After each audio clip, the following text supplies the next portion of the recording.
بسم اللہ الرحمن الرحیم۔ رسول اللہ صلی اللہ علیہ وسلم نے اصحاب حجر کے متعلق فرمایا تھا کہ اس قوم کی بستی سے جب گزرنا ہی پڑ گیا ہے تو روتے ہوئے گزرو، اور اگر روتے ہوئے نہیں گزر سکتے تو پھر اس میں نہ جاؤ، کہیں تم پر بھی وہی عذاب نہ آئے جو ان پر آیا تھا۔ رسول اللہ صلی اللہ علیہ وسلم میرے پاس سے گزرے، میں اس وقت نماز پڑھ رہا تھا۔ نبی کریم صلی اللہ علیہ وسلم نے مجھے بلایا، میں نماز سے فارغ ہونے کے بعد خدمت میں حاضر ہوا۔ آپ صلی اللہ علیہ وسلم نے دریافت فرمایا کہ فوراً ہی کیوں نہ آئے؟ عرض کیا کہ نماز پڑھ رہا تھا۔ اس پر آپ صلی اللہ علیہ وسلم نے فرمایا کہ کیا اللہ نے تم لوگوں کو حکم نہیں دیا ہے کہ اے ایمان والو، جب اللہ اور اس کے رسول تمہیں بلائیں تو لبیک کہو؟ پھر آپ صلی اللہ علیہ وسلم نے فرمایا کہ کیوں نہ آج میں تمہیں مسجد سے نکلنے سے پہلے قرآن کی سب سے عظیم سورت بتاؤں؟ پھر آپ بتانے سے پہلے مسجد سے باہر تشریف لے جانے کے لیے اٹھے تو میں نے بات یاد دلائی۔ آپ صلی اللہ علیہ وسلم نے فرمایا کہ سورۃ فاتحہ الحمدللہ رب العالمین، یہی سب ہم ثانی ہے اور یہی قرآن عظیم ہے جو مجھے دیا گیا ہے۔ آیت جنہوں نے قرآن کے ٹکڑے کر رکھے ہیں کے متعلق کہا کہ اس سے مراد اہل کتاب ہیں کہ انہوں نے قرآن کے ٹکڑے ٹکڑے کر دیے۔ رسول اللہ صلی اللہ علیہ وسلم دعا کیا کرتے تھے کہ اے اللہ، میں تیری پناہ مانگتا ہوں بخل سے، سستی سے، عرض عمر سے، نکمی اور خراب عمر 80 یا 90 سال کے بعد عذاب قبر سے، دجال کے فتنے سے، اور زندگی اور موت کے فتنے سے۔ معراج کی رات میں نبی کریم صلی اللہ علیہ وسلم کے سامنے بیت المقدس میں 2 پیالے پیش کیے گئے، ایک شراب کا اور دوسرا دودھ کا۔ نبی کریم صلی اللہ علیہ وسلم نے دونوں کو دیکھا، پھر دودھ کا پیالہ اٹھا لیا۔ اس پر حضرت جبرائیل علیہ السلام نے کہا کہ تمام محمد اس اللہ کے لیے ہے جس نے آپ کو فطرت اسلام کی ہدایت کی۔ اگر آپ شراب کا پیالہ اٹھا لیتے تو آپ کی امت گمراہ ہو جاتی۔ میں نے نبی کریم صلی اللہ علیہ وسلم سے سنا، آپ صلی اللہ علیہ وسلم نے فرمایا کہ جب قریش نے مجھ کو واقعہ معراج کے سلسلے میں جھٹلایا تو میں کعبے کے مقام ہجر میں کھڑا ہوا تھا اور میرے سامنے پورا بیت المقدس کر دیا گیا تھا۔ میں اسے دیکھ دیکھ کر اس کی ایک ایک علامت بیان کرنے لگا۔ یعقوب بن ابراہیم نے اپنی روایت میں یہ زیادہ کیا کہ ہم سے ابن شہاب کے بھتیجے نے اپنے چاچا ابن شہاب سے بیان کیا کہ رسول اللہ صلی اللہ علیہ وسلم نے فرمایا، جب مجھے قریش نے بیت المقدس کے معراج کے سلسلے میں جھٹلایا، پھر پہلی حدیث کی طرح بیان کیا، قصفہ وہ آندھی جو ہر چیز کو تباہ کر دے۔ رسول اللہ صلی اللہ علیہ وسلم کی خدمت میں گوشت لایا گیا اور دست کا حصہ آپ کو پیش کیا گیا تو آپ نے اپنے دانتوں سے اسے ایک بار نوچا، اور نبی کریم صلی اللہ علیہ وسلم کو دست کا گوشت بہت پسند تھا۔ پھر آپ صلی اللہ علیہ وسلم نے فرمایا کہ قیامت کے دن میں سب لوگوں کا سردار ہوں گا۔ تمہیں معلوم بھی ہے یہ کون سا دن ہوگا؟ اس دن دنیا کے شروع سے قیامت کے دن تک کی ساری خلقت ایک چٹیل میدان میں جمع ہوگی کہ ایک پکارنے والے کی آواز سب کے کانوں تک پہنچ سکے گی اور ایک نظر سب کو دیکھ سکے گی۔ سورج بالکل قریب ہو جائے گا اور لوگوں کی پریشانی اور بے اقراری کی کوئی حد نہ رہے گی جو برداشت سے باہر ہو جائے گی۔ لوگ آپس میں کہیں گے، دیکھتے نہیں کہ ہماری کیا حالت ہو گئی ہے؟ کیا ایسا کوئی مقبول بندہ نہیں ہے جو اللہ پاک کی بارگاہ میں تمہاری سفارش کرے؟ بعض لوگ بعض سے کہیں گے کہ حضرت آدم علیہ السلام کے پاس چلنا چاہیے۔ چنانچہ سب لوگ حضرت آدم علیہ السلام کی خدمت میں حاضر ہوں گے اور عرض کریں گے، آپ انسانوں کے پردادا ہیں۔ اللہ تعالیٰ نے آپ کو اپنے ہاتھوں سے پیدا کیا اور اپنی طرف سے خصوصیات کے ساتھ آپ میں روح پھینکی۔ فرشتوں کو حکم دیا اور انہوں نے آپ کو سجدہ کیا، اس لیے آپ رب کے حضور میں ہماری شفاعت کر دیں۔ آپ دیکھ رہے ہیں کہ ہم کس حال کو پہنچ چکے ہیں۔ حضرت آدم علیہ السلام کہیں گے کہ میرا رب آج انتہائی غضبناک ہے، اس سے پہلے اتنا غضبناک وہ کبھی نہیں ہوا تھا اور نہ آج کے بعد کبھی اتنا غضبناک ہوگا۔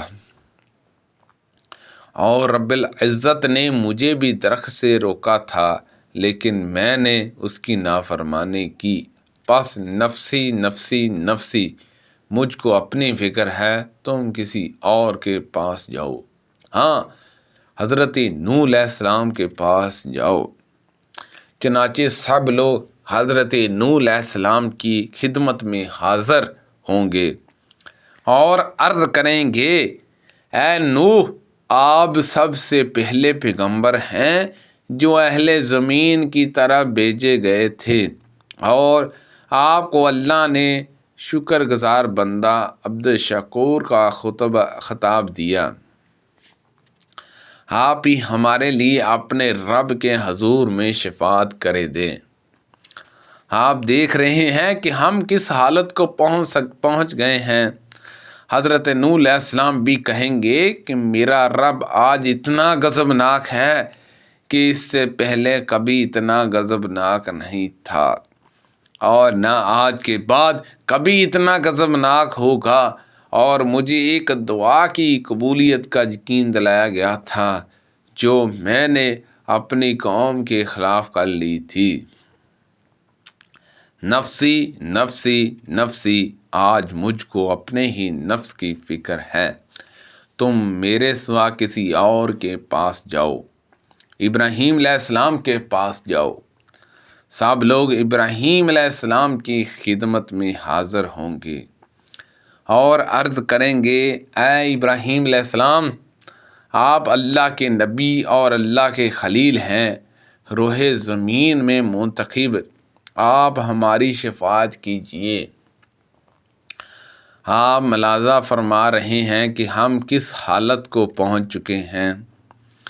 حضرت ابراہیم علیہ السلام بھی کہیں گے کہ آج میرا رب بہت غضبناک ہے، اتنا غضبناک نہ وہ پہلے ہوا تھا اور نہ آج کے بعد ہوگا، اور میں نے 3 جھوٹ بولے تھے۔ راوی ابو حیان نے اپنی روایت میں تینوں کا ذکر کیا ہے۔ نفسی نفسی نفسی، مجھ کو اپنے نفس کی فکر ہے، میرے سوا کسی اور کے پاس جاؤ۔ ہاں، موسیٰ علیہ السلام کے پاس جاؤ۔ سب لوگ موسیٰ علیہ السلام کی خدمت میں حاضر ہوں گے اور عرض کریں گے، اے موسیٰ، آپ اللہ کے رسول ہیں، اللہ تعالیٰ نے آپ کو اپنی طرف سے رسالت اور اپنے کلام کے ذریعے فضیلت دی ہے، آپ ہماری شفاعت اپنے رب کے حضور میں کریں۔ آپ ملاحظہ فرما سکتے ہیں کہ ہم کس حالت کو پہنچ چکے ہیں۔ حضرت موسیٰ علیہ السلام کہیں گے کہ آج اللہ تعالیٰ بہت غضبناک ہے، اتنا غضبناک کہ وہ نہ پہلے کبھی ہوا تھا اور نہ آج کے بعد کبھی ہوگا، اور میں نے ایک شخص کو قتل کر دیا تھا، حالانکہ اللہ کی طرف سے مجھے اس کا کوئی حکم نہیں ملا تھا۔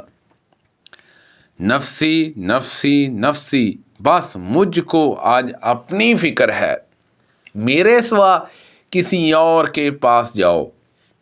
ہاں، عیسیٰ علیہ السلام کے پاس جاؤ، سب لوگ حضرت عیسیٰ علیہ السلام کی خدمت میں حاضر ہوں گے اور عرض کریں گے، اے عیسیٰ، آج اللہ کے رسول صلی اللہ علیہ وسلم اور اس کا کلمہ ہے جسے اللہ نے مریم علیہ السلام پر ڈالا تھا اور اللہ کی طرف سے روح ہے۔ آپ نے بچپن میں ماں کی گود ہی میں لوگوں سے بات کی تھی، ہماری شفاعت کیجیے۔ آپ ملاحظہ فرما سکتے ہیں کہ ہماری کیا حالت ہو چکی ہے۔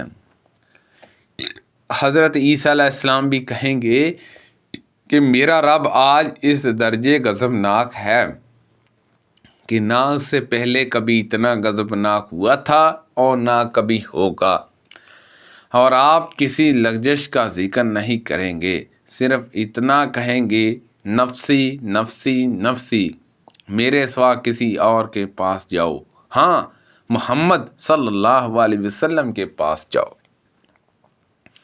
سب لوگ نبی کریم صلی اللہ علیہ وسلم کی خدمت میں حاضر ہوں گے اور عرض کریں گے، اے محمد صلی اللہ علیہ وسلم، آپ اللہ کے رسول اور سب سے آخری پیغمبر ہیں، اور اللہ تعالیٰ نے آپ کے تمام اگلے پچھلے گناہ معاف کر دیے ہیں۔ اپنے رب کے دربار میں ہماری شفاعت کیجیے۔ آپ خود ہی ملاحظہ فرما سکتے ہیں کہ ہم کس حالت کو پہنچ چکے ہیں۔ نبی کریم صلی اللہ علیہ وسلم نے فرمایا کہ آخر میں آگے بڑھوں گا اور عرش تعالیٰ پہنچ کر اپنے رب عز و جل کے لیے سجدے میں گر پڑوں گا، پھر اللہ تعالیٰ مجھ پر اپنی حمد اور حسن ثنا کے دروازے کھول دے گا کہ مجھ سے پہلے کسی کو وہ طریقے اور وہ مجاہد نہیں بتائے تھے۔ پھر کہا جائے گا، اے محمد، اپنا سر اٹھائیے، مانگیے، آپ کو دیا جائے گا، شفاعت کیجیے، آپ کی شفاعت قبول کی جائے گی۔ اب میں اپنا سر اٹھاؤں گا اور عرض کروں گا، اے میرے رب، میری امت، اے میرے رب، میری امت پر کرم کر۔ کہا جائے گا، اے محمد صلی اللہ علیہ وسلم، اپنی امت کے ان لوگوں کو جن پر کوئی حساب نہیں ہے جنت کے دائیں دروازے سے داخل کیجئے، ویسے انہیں اختیار ہے، جس دروازے سے چاہیں دوسرے لوگوں کے ساتھ داخل ہو سکتے ہیں۔ پھر نبی کریم صلی اللہ علیہ وسلم نے فرمایا کہ اس ذات کی قسم جس کے ہاتھ میں میری جان ہے، جنت کے دروازے کے دونوں کناروں میں اتنا فاصلہ ہے جتنا مکہ اور حمیر میں ہے، یا جتنا مکہ اور بصرہ میں ہے۔ سبحان اللہ عز و جل۔ اللہ پاک سے دعا ہے کہ اللہ پاک ان حدیثوں پر عمل کرنے کی توفیق عطا فرمائے۔ اللہ پاک ہم سب کو صحت و تندرستی عطا فرمائے۔ کو پڑھنے میں غلطی تاہی ہو گئی ہو تو اللہ پاک معاف فرمائے۔ صدقہ جاریہ سے زیادہ لوگوں تک شیئر کیجیے۔ آمین بجاہ النبی الامین صلی اللہ علیہ وسلم۔